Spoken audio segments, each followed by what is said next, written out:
আসসালামু আলাইকুম। বিসমিল্লাহির রহমানির রহিম। ৭১-এ আসলে কার পরিবার কি করেছে?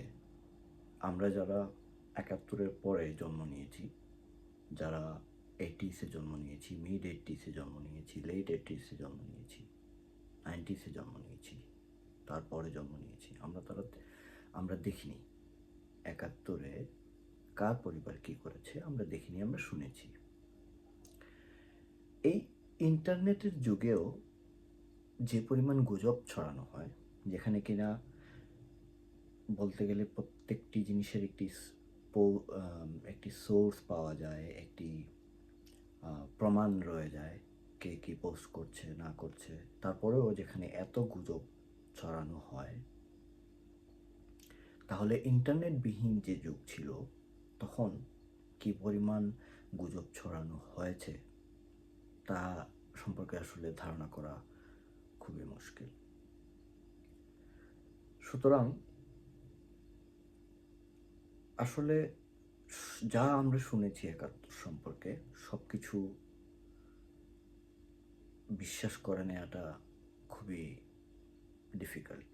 হ্যাঁ, মুক্তিযোদ্ধারা মুক্তিযুদ্ধ করেছেন, কিন্তু কারা আসল মুক্তিযোদ্ধা, কারা ফেক মুক্তিযোদ্ধা, কারা রাজাকার, আর কাদেরকে রাজাকার ট্যাগ দেওয়া হয়েছে রাজনৈতিক স্বার্থের কারণে, এগুলো আসলে এক তো হচ্ছে আইডেন্টিফাই করা খুব ডিফিকাল্ট, আর দুই হচ্ছে এগুলোতে যাওয়ার প্রয়োজন বোধ করি না আমরা। আর কী কারণে এগুলোতে যেতে হবে? Past is past. কিন্তু ২৪-এ ছাত্ররা দেশের স্বাধীনতা নিয়ে এসেছে, স্বাধীন করেছে দেশ। দুর্ভাগ্যজনক হলেও সত্য যে যদিও একটি দেশে একটি রাজনৈতিক দল ক্ষমতায় থাকবে, তারপর পরিবর্তিত হয়ে অন্য একটি রাজনৈতিক দল ক্ষমতায় আসবে, এটি একটি খুবই ন্যাচারাল প্রসেস। তারপরও আজ এমন একটা পর্যায়ে এসে পৌঁছেছে একটি রাজনৈতিক দলের কর্তৃত্ব যে ওদের অপসারিত হওয়াকে মানুষ স্বাধীনতার সাথে তুলনা করতেছে। মানুষ নির্বিঘ্নে বলতেছে যে আমরা স্বাধীন, স্বতঃস্ফূর্তভাবে দেশে বিদেশে মানুষ বলছে যে আমরা স্বাধীন। এর থেকে বড় প্রমাণ আর কি হতে পারে যে কি একটি বাজে সময়ের মধ্য দিয়ে আমরা বাঙালিরা জীবনের এতগুলো বছর, এতগুলো সময় আমরা অতিবাহিত করে আসছি। আমি বলতে চাই, যেহেতু ২৪-এ ছাত্ররা দেশে স্বাধীনতা নিয়ে এসেছে, সুতরাং পরিবারতন্ত্রের বেড়াজাল থেকে এবার বের হওয়ার সময় চলে এসেছে। পরিবারতন্ত্রের বেড়াজালে আর আটকে পড়লে হয়তো হায়দার হোসেনের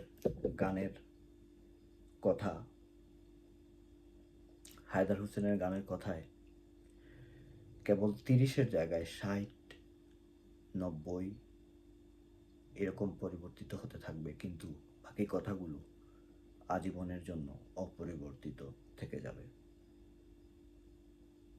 ৩০ বছর পরেও স্বাধীনতাটাকে খুঁজছি, ৬০ বছর পরেও স্বাধীনতাটাকে খুঁজছি, ৯০ বছর পরেও স্বাধীনতাটাকেই খুঁজতে থাকব। দেশ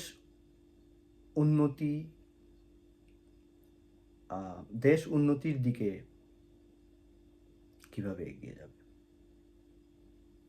আসলে উন্নতিটা আসলে কাকে বলে?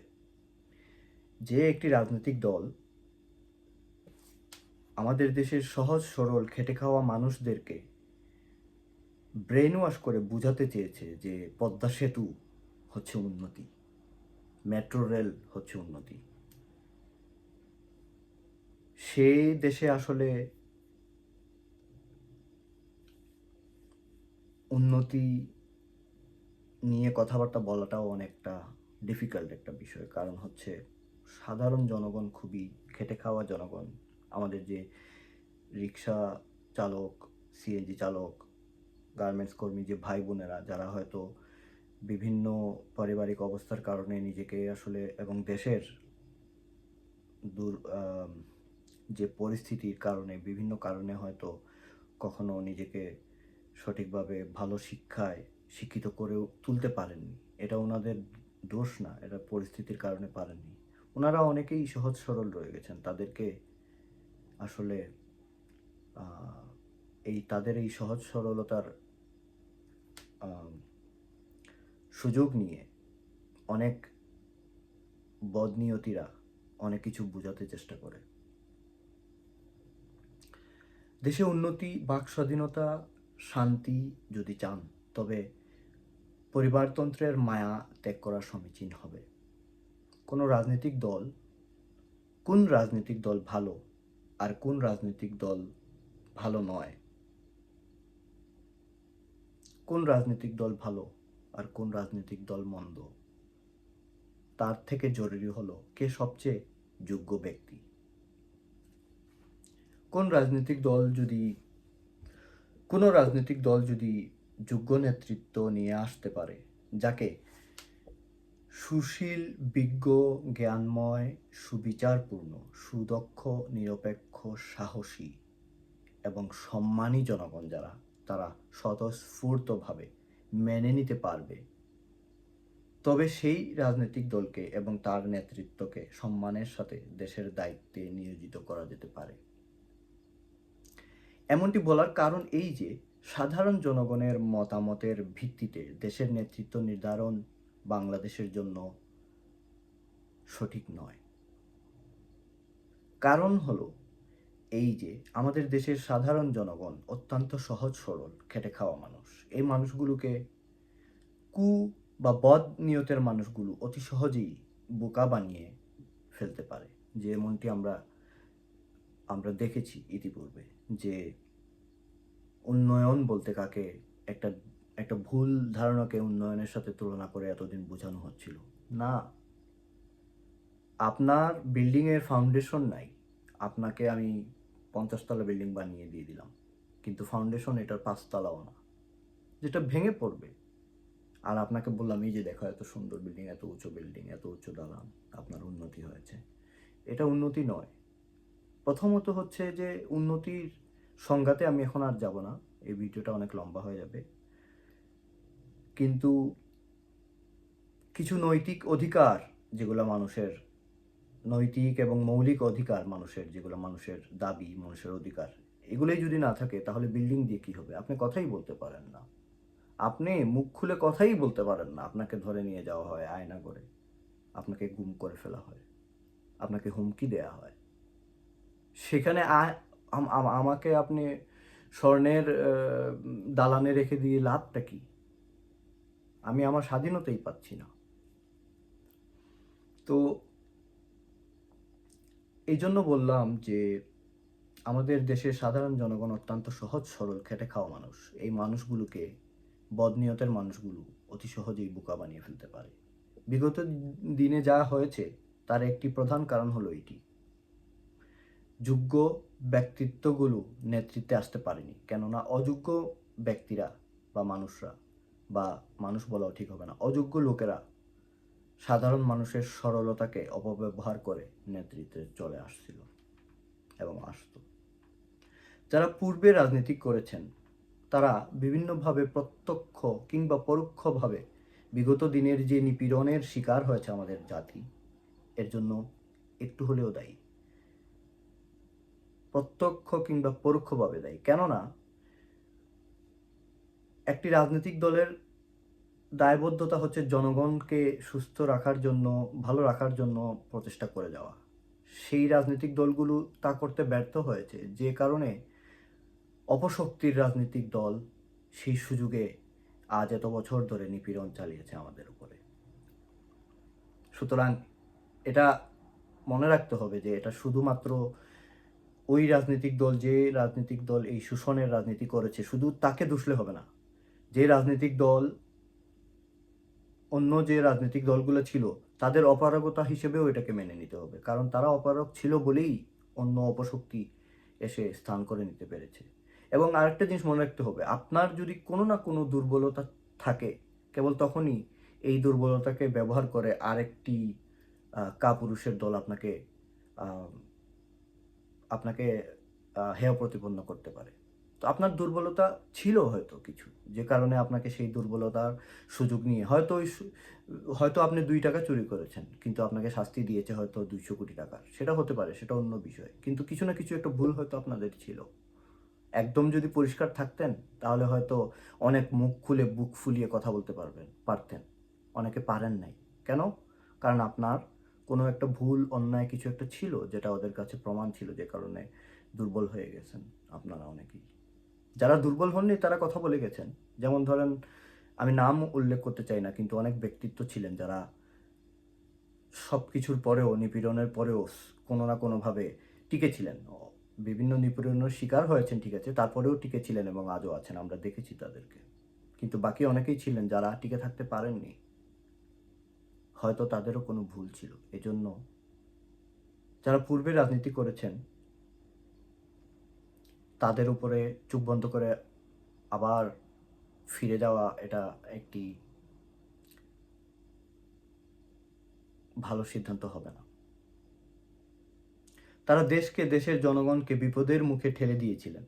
তারা রাজনৈতিক কলাকৌশল জনিত দিক দিয়ে ততটা দক্ষ নন যতটা দক্ষতা বাংলাদেশের মতো একটি আন্তর্জাতিক পরিসরে ভূ রাজনৈতিকভাবে অত্যন্ত অত্যন্ত গুরুত্বপূর্ণ একটি দেশের দায়িত্ব পালনের জন্য প্রয়োজন।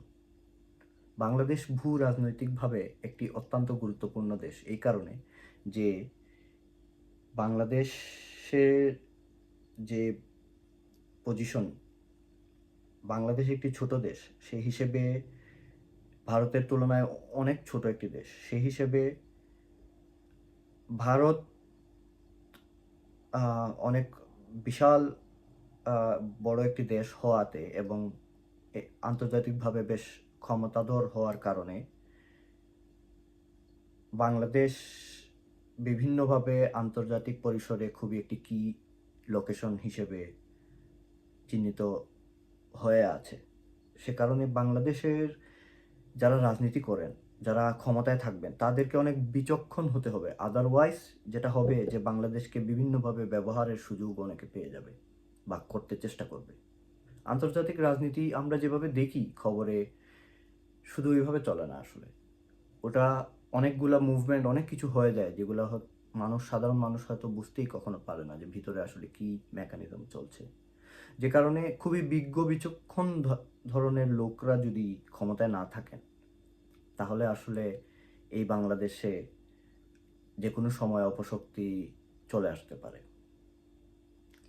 তখন আবার আমাদেরকে নিপীড়নের শিকার হতে হবে। সেজন্য আমাদের সবাইকে আসলে আমার ব্যক্তিগত পছন্দ কি, আমার পুরো পূর্ববর্তী পছন্দ কি, এগুলো ভুলে যেতে হবে। আমাদেরকে আবার নতুন করে চিন্তা করতে হবে। এই দেশটি আমার, আপনার। আমাদের উচিত বিচক্ষণতার সাথে বিচার করা, কারা আসলে দেশ সঠিকভাবে পরিচালিত করতে পারবেন, কাদের ওই ক্ষমতা রয়েছে, কাদের ওই দক্ষতা রয়েছে এবং শিক্ষা রয়েছে। ওই ধরনের লোকদেরকে আমাদের সম্মান করতে হবে এবং এগিয়ে যেতে হবে। আমি নাম উল্লেখ করতে চাই না, তারপরেও কিছু লোকের কথা হয়তো আমার বলা উচিত।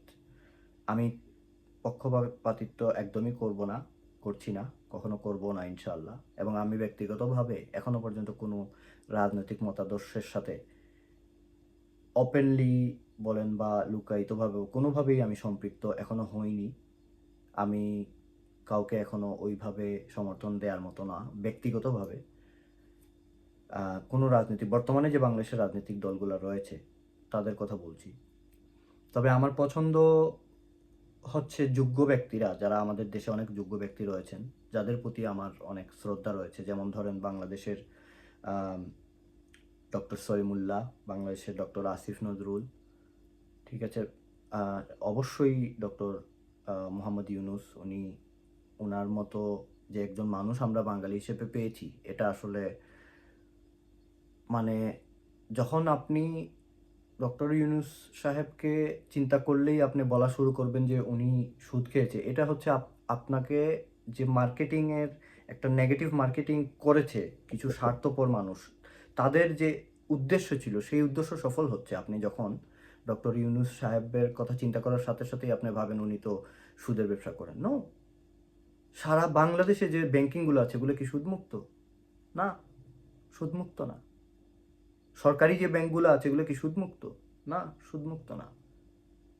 সুতরাং আপনাকে বুঝতে হবে যে একটা ব্যাংকের মালিক যে কোনো অন্য ব্যাংকের মালিক, যেমন ধরেন আমাদের ব্র্যাক ব্যাংকের যে প্রতিষ্ঠাতা ছিলেন ফজলে আবেদ স্যার, ওনার সম্পর্কে তো এরকম ধারণা নাই আমাদের।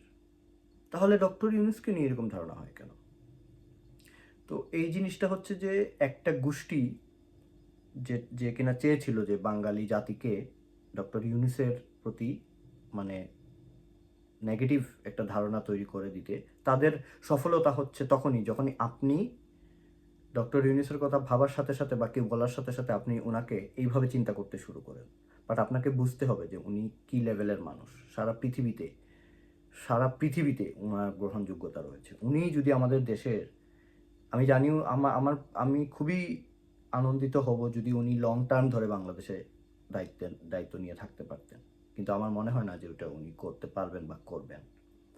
পারবেন বলে প্রশ্ন না, পারবেন ইনশাল্লাহ, কিন্তু উনি করবেন বলে আমি মনে করি না।